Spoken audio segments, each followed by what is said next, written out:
وبدأت الشرارة اللي هتولع الحروب اللي هتستمر لسنين طويلة تحت قيادة الإمبراطور نابليون. وبعد ما هدت نيران طلوعنا كانت فرنسا كلها بتبص لنابليون بونابرت بشكل مختلف، شاب صغير ضابط مدفعية اللي بموازين معركة كاملة في وقت الإمبراطورية كانت بتنزف من كل اتجاه.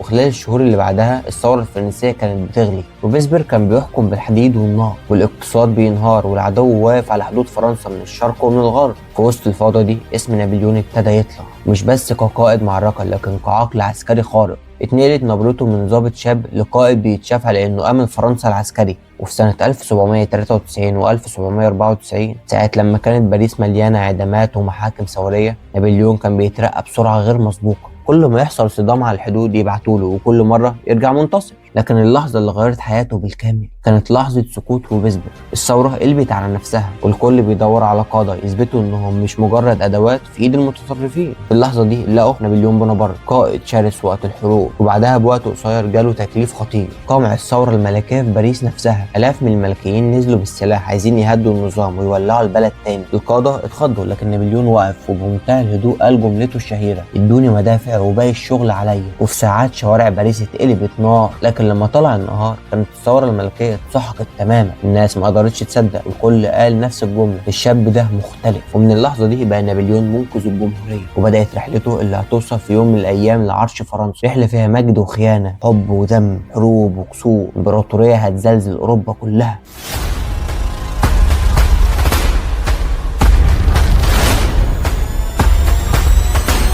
بعد إعدام لويس 16 في 1793 أوروبا كلها اتصدمت. الملوك كانوا خايفين جدا من فكرة الجمهورية الثورية إنها تنتشر في بلادهم.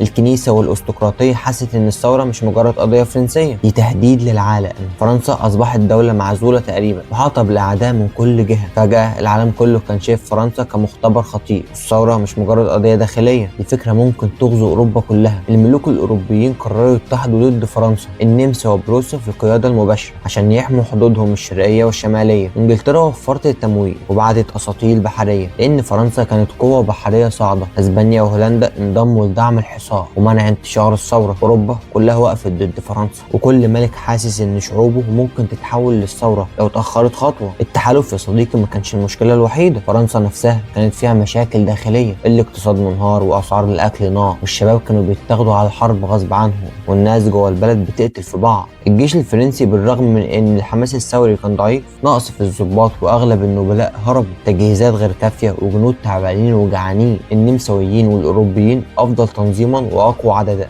النتيجه يا صديقي فرنسا خسرت بعض المدن الحدوديه، وحصلت حصارات اثرت على الاقتصاد والمعنويات. الوضع كان بيوصل لدرجه ان كل انتصار صغير كان بيعتبر معجزه. الملوك والكنيسه كانوا خايفين من الثوره، لان لو فرنسا نجحت شعوب اوروبا كلها ممكن تقوم عليهم. عشان كده الحرب ما كانتش بس مدافع وجيوش، دي كانت يا الثوره تعيش يا الملوك يفضلوا يحكموا. الحرب خلت فرنسا غصب عنها تطلع قادة جدد. بعد التحالف الأول يا صديقي فرنسا كانت محتاجة نصر يرفع معنوياتها ويثبت إن البلد لسه قوية. الجيش كان تعبان ومجهد، بس العدو في إيطاليا كان متفرق رغم خبرته. في اللحظة دي ظهر ضابط شاب اسمه نابليون وتعين قائد الجيش هناك. فرنسا كانت محتاجة حل جديد، ونابليون كان هو الحل في إيطاليا. الجيش النمساوي كان منتشر في مدن مختلفة، والمدن الإيطالية نفسها كانت ضعيفة وسهلة للاستيلاء أو التفاوض معها. الحرب التقليدية كانت بطيئة جدا، والفرنسيين محتاجين يكونوا اسرع ويهاجموا بشكل مفاجئ. نابليون قرر يكسر القواعد، يقسم العدو ويضعفه تدريجيا بدل ما يواجهه كله مره واحده. يهاجم من اماكن محدش متوقعها، يستخدم السرعه والحركه بدل الاعتماد على المدافع بس. المعادله كانت واضحه يا صديقي، سرعه زائد مفاجاه بتساوي نصر مضمون. وهنا نابليون بدل يظهر كعقل عسكري هيبهر اوروبا.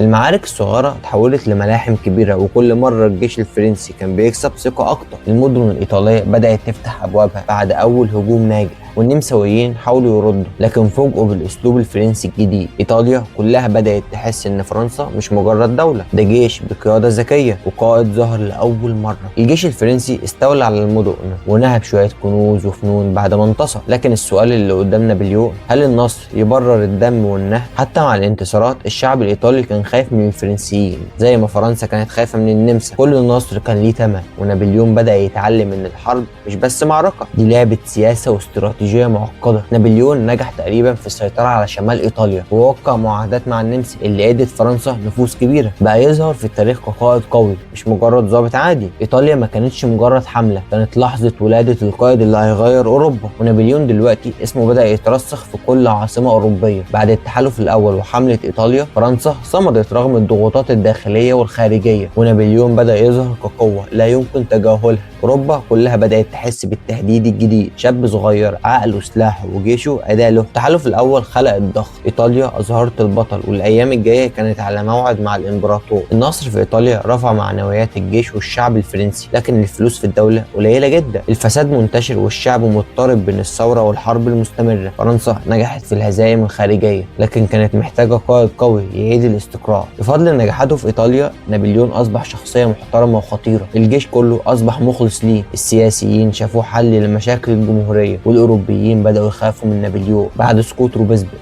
الجمهورية كانت ضعيفة ومحاكم الثورة انتهت، لكن الفوضى السياسية مستمرة. الملكيين بيخططوا للعودة بعد ما الثورة ضعفت، والملكيين رجعوا يحاولوا، والثوار المتطرفين بقوا أقل تأثير. فرنسا كانت محتاجة قائد يجمع بين الجيش والسياسة. نابليون كان الوحيد اللي عنده عقلية الجندي ودهاء السياسي. استغل ضعف الحكومة وغياب قائد قوي، ورجع من إيطاليا وسط شعب وجيش مستعدين يدعموا أي قائد، وخطط مع بعض الضباط للسيطرة على المجلس الحاكم. وفي نوفمبر 1799 نفذ أقوى انقلاب. في لحظة واحدة فرنسا كلها اتغيرت. نابليون مش بس قائد حرب، ده بقى حاكم يسيطر على مصير الجمهورية. الانقلاب اداله القوة المطلقة، الجيش أصبح أداة للسياسة، الإصلاحات الإدارية بدأت، وأوروبا كلها بدأت تحس بالتهديد القادم من فرنسا. من التحالف الأول اللي حاول يقتل الثورة، لإيطاليا اللي صنعت القائد، لباريس حيث ولادة الإمبراطور نابليون بونابرت. كل حرب، كل حصار، كل معركة صغيرة كانت بتجهز نابليون، من ضابط مدفعية في طولون لقائد يحكم فرنسا ويهز أوروبا. القوة مش بس في المدافع، القوة في العقل، في الجراءة، والقدرة على تحويل الفوضى لسلطة مطلقة.